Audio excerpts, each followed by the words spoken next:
আসসালামু আলাইকুম। দুপুর 2টা বেজে 55 মিনিট। আজ মঙ্গলবার। বাংলাদেশ বেতার, কক্সবাজার। স্থানীয় খবরে স্বাগত জানাচ্ছি শামীম আক্তার। প্রধান বিচারপতি ওবায়দুল হাসান সুপ্রিম কোর্টের আপিল ও হাইকোর্ট বিভাগের 12 জন বিচারপতি এবং ঊর্ধ্বতন কর্মকর্তাবৃন্দ 2 দিনের সফরে আগামী শুক্রবার কক্সবাজার আসছেন।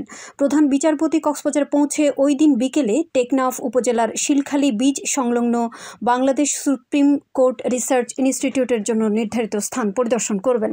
শনিবার সকালে তিনি জেলা ও দায়রা জজ আদালত প্রাঙ্গণে বিচার প্রার্থীদের জন্য নির্মিত বিশ্রামাগার ন্যায়কুঞ্জ এর ভিত্তিপ্রস্তর স্থাপন করবেন।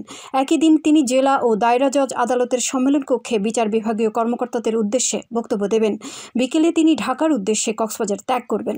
এদিকে এই সফর সফল করার লক্ষ্যে জেলা বিচার বিভাগের পক্ষ থেকে প্রয়োজনীয় প্রস্তুতি নেওয়া হয়েছে। উখিয়ার কুতুপালং উচ্চ বিদ্যালয়ে শিক্ষার্থীদের শিক্ষার মান উন্নয়ন বিষয়ক এক অভিভাবক সমাবেশ অনুষ্ঠিত হয়েছে। আজ বিদ্যালয় পরিচালনা কমিটি আয়োজিত সভায় সভাপতিত্ব করেন বিদ্যালয়ের প্রধান শিক্ষক এম এ মান্নান। এতে প্রধান অতিথি ছিলেন বিদ্যালয় পরিচালনা কমিটির সভাপতি জাহাঙ্গীর কবির চৌধুরী। এতে উপজেলা academic supervisor Badrul Alam, Rajapalong union পরিষদের মেম্বার হেলাল উদ্দিন ও বিদ্যালয়ের শিক্ষক রূপম দেওয়ানজি বক্তব্য রাখেন। সমাবেশে শিক্ষা মন্ত্রণালয়ের তৈরিকৃত নতুন ক্যারিকুলামে মানসম্মত পাঠদান ও প্রযুক্তিগত শিক্ষায় শিক্ষার্থীদের মনোনিবেশে শিক্ষক ও অভিভাবকদের এগিয়ে আসার আহ্বান জানানো হয়। টেকনাফের র্যাব 15 অভিযান চালিয়ে 1,50,000 পিস ইয়াবা ট্যাবলেট সহ এক নারী মাদক কারবারিকে আটক করেছে। র্যাবের মিডিয়া কর্মকর্তা সিনিয়র সহকারী পরিচালক ও অতিরিক্ত পুলিশ সুপার মোহাম্মদ আবু সালাম চৌধুরী এ তথ্য নিশ্চিত করে জানান, গতকাল সিপিসি 1 টেকনাফ ক্যাম্পের একটি আভিযানিক দল গোপন সংবাদের ভিত্তিতে উপজেলার সাবরাং ইউনিয়নের 9 নম্বর ওয়ার্ডের ক্যাম্প পাড়ায় আব্দুল আমিনের বাড়িতে বিশেষ অভিযান পরিচালনা করে। এ সময় র্যাবের উপস্থিতি টের পেয়ে এক মহিলা মাদক কারবারি সুকৌশলে পালানোর সময় আভিযানিক দল নূর ফাতেমা নামক এক নারী মাদক কারবারিকে আটক করে। পরে তার স্বীকারোক্তি মতে বাড়িতে অভিযান চালিয়ে প্লাস্টিকের বস্তায় মজুত রাখা 1,50,000 পিস ইয়াবা ট্যাবলেট উদ্ধার করে। আটক নূর ফাতেমা একই এলাকার আব্দুল আমিনের স্ত্রী। তার বিরুদ্ধে সংশ্লিষ্ট ধারায় মামলা রুজু করে টেকনাফ মডেল থানায় হস্তান্তর করা হয়েছে। Bangladesh comptroller and auditor general CAG কার্যালয়ের প্রতিষ্ঠা বার্ষিকী 2024 ও 3 দিনব্যাপী বিশেষ সেবা কার্যক্রম উপলক্ষে মহেশখালীতে আলোচনা সভা অনুষ্ঠিত হয়েছে। উপজেলা হিসাবরক্ষণ অফিসারের কার্যালয়ের আয়োজনে গতকাল উপজেলা পরিষদ মিলনায়তনে অনুষ্ঠিত সভায় প্রধান অতিথি ছিলেন উপজেলা নির্বাহী কর্মকর্তা মিকি মার্মা।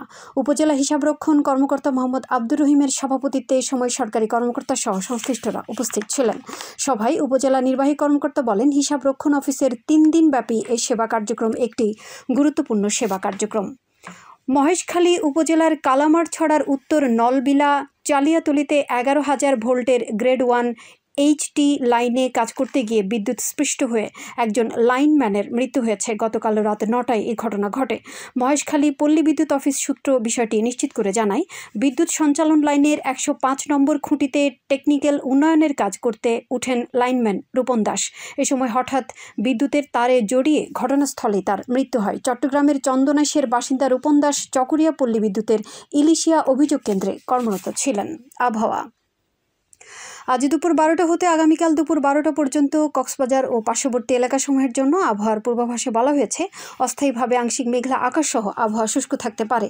বাতাস দক্ষিণ দক্ষিণ পশ্চিম দিক হতে ঘন্টায় 8 থেকে 16 কিলোমিটার, সেই সাথে অস্থায়ীভাবে দমকাসহ দক্ষিণ দক্ষিণ পূর্ব দিক হতে ঘন্টায় 30 থেকে 40 কিলোমিটার বা তার অধিক বেগে প্রবাহিত হতে পারে। কক্সবাজার সমুদ্র বন্দরের জন্য কোনো সতর্কতা সংকেত নেই।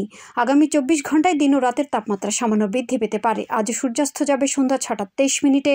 আগামীকাল সূর্যোদয় হবে ভোর 5টা 14 মিনিটে। আজকের সর্বনিম্ন তাপমাত্রা ছিল 26.3 ডিগ্রি সেলসিয়াস এবং সর্বোচ্চ তাপমাত্রা ছিল 35.6 ডিগ্রি সেলসিয়াস। এখন জানিয়ে দিচ্ছি বাঁকখালী নদীর মোহনা ও সংলগ্ন এলাকার সামুদ্রিক জোয়ার ভাটার সময়সূচি। আজ ভাটা শুরু হয়েছে দুপুর 2টা 58 মিনিটে, চলবে রাত 9টা 42 মিনিট পর্যন্ত। জোয়ার শুরু হবে রাত 9টা 42 মিনিটে, চলবে রাত 3টা 26 মিনিট পর্যন্ত। পুনরায় ভাটা শুরু হবে রাত 3টা 26 মিনিটে, চলবে আগামীকাল সকাল 9টা 19 মিনিট পর্যন্ত। সবশেষে পর্যটক বার্তা।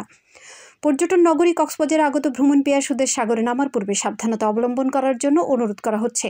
যারা সাঁতারে দক্ষ নন তাদের পানিতে বেশি দূর যাওয়া উচিত নয়। ভাটার সময় স্রোতের সাগরমুখী টান প্রবল হওয়ায় সাগরের গভীরে ভেসে যাওয়া এমনকি প্রাণহানির আশঙ্কা থাকে। সেই সাথে পর্যটকদের স্বাস্থ্যবিধি মেনে চলার পরামর্শ দেওয়া হচ্ছে। খবর শেষ হলো। আমাদের পরবর্তী খবর প্রচারিত হবে আগামীকাল সকাল 9টা বেজে 25 মিনিটে।